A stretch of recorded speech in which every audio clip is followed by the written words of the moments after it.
Subscribe, please. This case takes place in the USA in the year 2025. Recently, a video has been circulating on social media.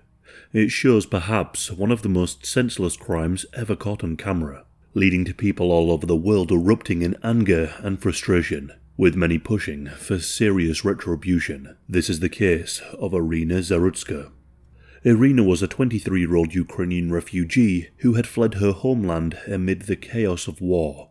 She was born and raised in Kiev, Ukraine. She and her family escaped the Russian invasion of Ukraine in 2022, and they sought a fresh start in the USA. They settled in Charlotte, North Carolina, hoping that this city would offer the safety and opportunity that had been snatched away from them by the war. Friends described Irina as a vibrant young woman, an artist, and someone full of life and dreams for the future. In the city of Charlotte, Irina embraced her new community. She was known for her warm personality and her creative spirit, and she worked very hard to rebuild her life in the USA. By August of 2025, Irina had been in Charlotte for around 3 years. In that time, she had settled well in the USA, but of course, she still missed her home country. The 22nd of August 2025 began like any other day for Irina. By 9:40 p.m. that night, Irina was on the East-West Boulevard station waiting for the Lynx Blue Line train.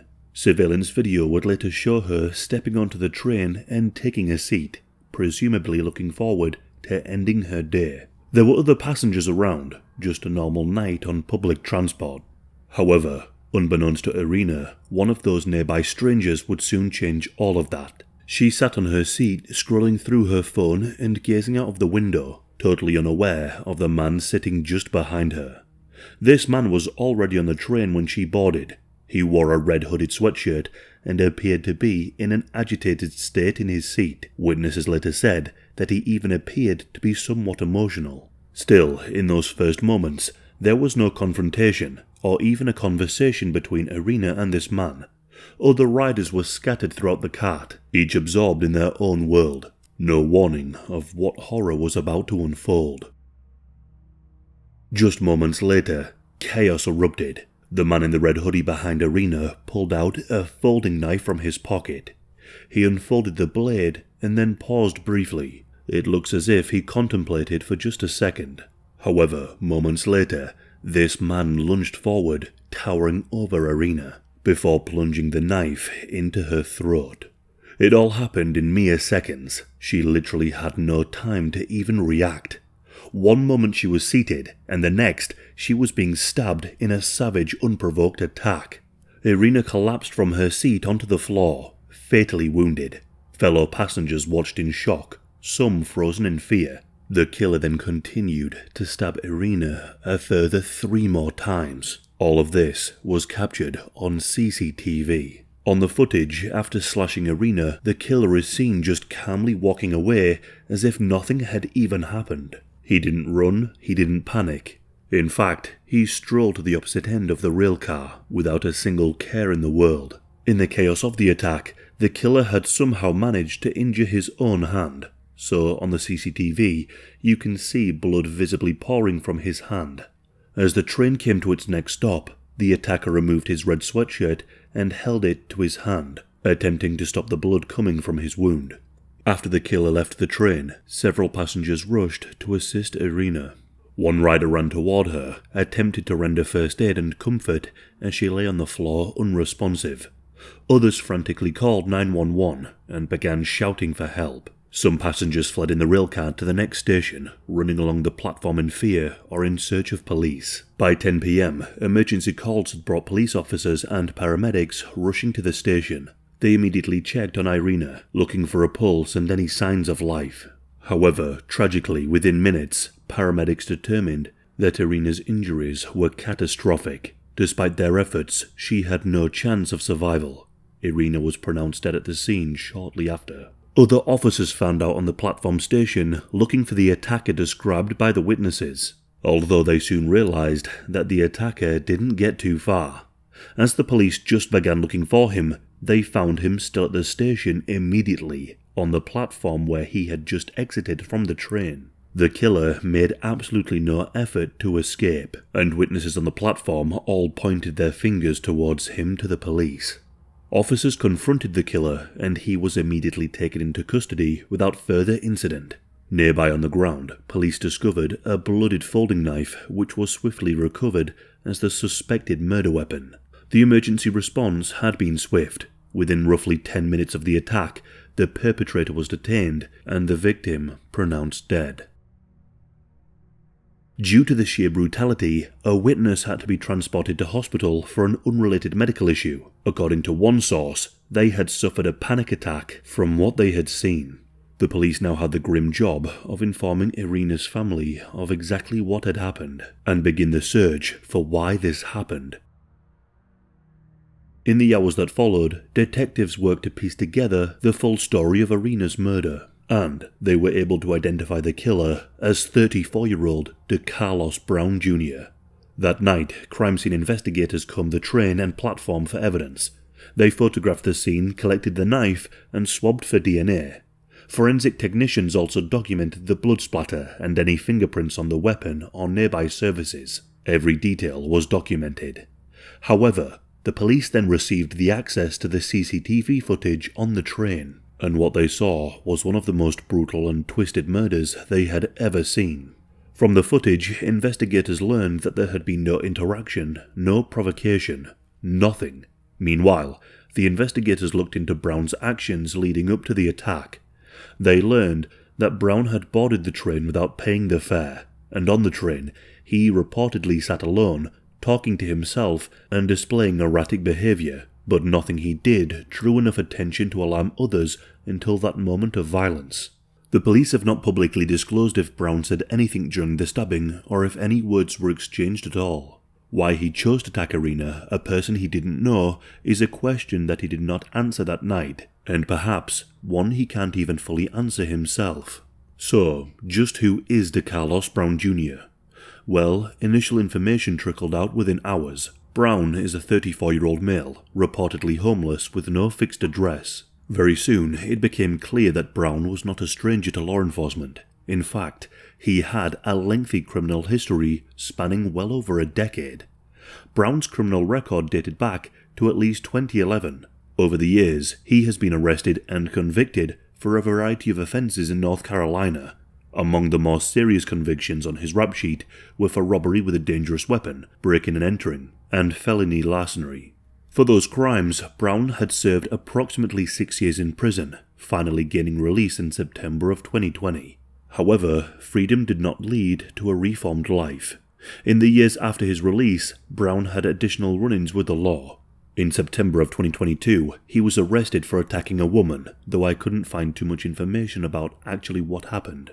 Then, in January of 2025, just 8 months before the stabbing, Brown was arrested for an unusual offence: misuse of the 911 system. According to court documents from that January incident, Brown had a mental health episode. He called 911 for a strange reason.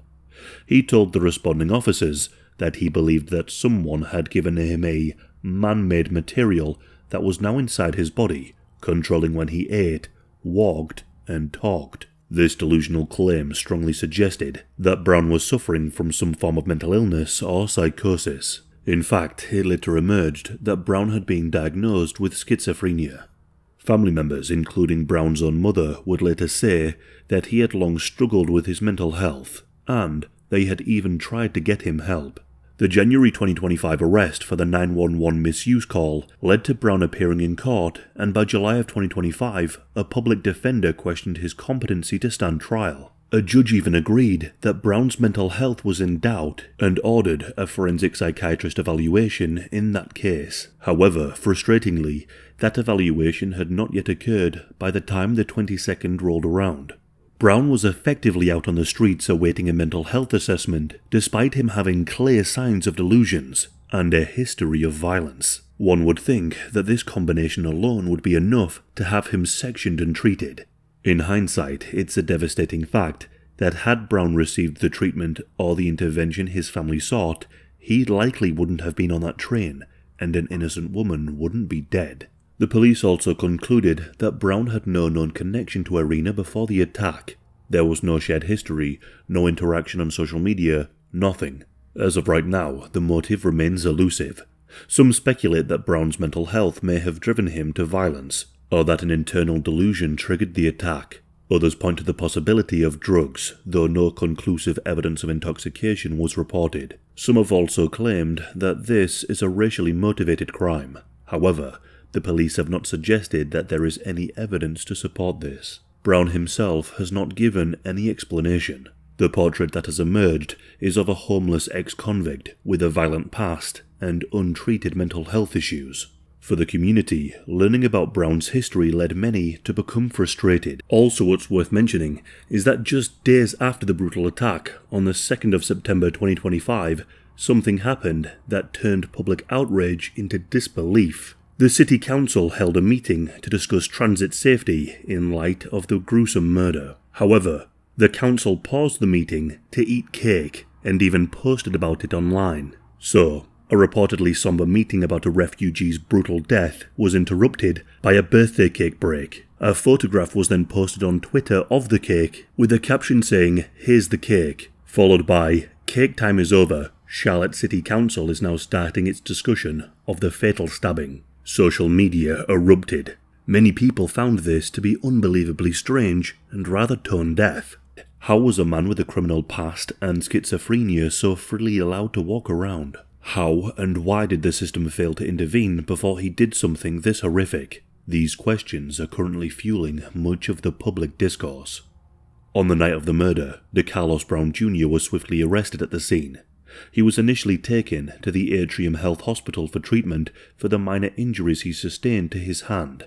The police guarded him at the hospital, and as soon as the doctors cleared his release, Brown was formally charged with first-degree murder. The police publicly announced the arrest the following day and identified Irina as the victim. Within a week, the legal proceedings were in motion. On the 29th of August 2025, after Brown's release from the hospital, he was booked into the Mecklenburg County Jail on the murder charge. A judge ordered that Brown be held without bond, meaning that he would remain in custody until trial. In North Carolina, first-degree murder is a capital felony, and while it's too early for prosecutors to announce if they're seeking the death penalty, the default expectation is life imprisonment without the possibility of parole if he is convicted. As evidence of the crime solidified, with surveillance video, eyewitness testimony, forensic evidence, and the knife, a grand jury took up the case, and pretty soon it was reported that Brown had been indicted for first-degree murder by this jury. One early focus on the leading proceedings was, of course, Brown's mental state. As mentioned, he had a history of mental illness, and this quickly came into play. A judge ordered that Brown undergo a competency evaluation, which is a formal assessment by a psychiatrist to determine if he is mentally fit to stand trial. Being competent to stand trial means the defendant understands the charges and can assist in their defense. Given Brown's strange behavior before the crime and the unresolved jury evaluation from his prior case, the court wanted to ensure that he could participate in the murder trial. Depending on the results, if he were found to be incompetent, he could be sent to a state hospital for treatment until competency is restored. This whole process could delay the trial for months or even longer. For now, Brown has secured legal representation.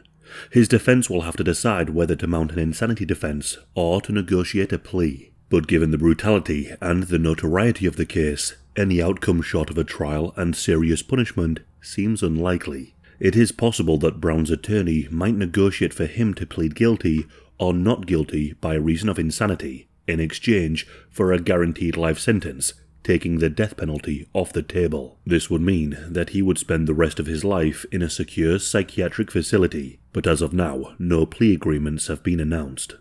The news of Irina's murder sent shockwaves through both the local Charlotte community and far beyond. Donations poured into a GoFundMe, which was set up by friends to assist her family with funeral costs and perhaps to transport her body back to Ukraine if that's what the family wants. This will be extremely expensive. A link to the GoFundMe will be pinned in the comments and in the description. The general opinion from people who have seen the footage is that of pure anger and rage. Many want revenge and retribution for this twisted crime. To see an innocent woman just sat there minding her own business, murdered in such a cruel, overkill way, is truly hard to stomach. The footage is harrowing. Online commenters are calling for Brown's death, saying that this is exactly the kind of case that the death penalty was made for. And for these people, anything short of Brown being put to death would be seen as a great injustice for Irina and her family. The case of Irina is one that even I found hard to stomach. To see such a senseless murder unfold on camera is nothing short of horrific. Many have also pointed out the morbid irony. She was supposed to be entering a hopeful new chapter. She was able to escape the indiscriminate brutality of war, only to be killed in a country where she sought safety. As always, people are now talking about better mental health intervention, helping to prevent such cases from occurring over and over and over again. Tragically, things never really seem to change. The family now just want people to remember Irina not just as a victim, but as a person.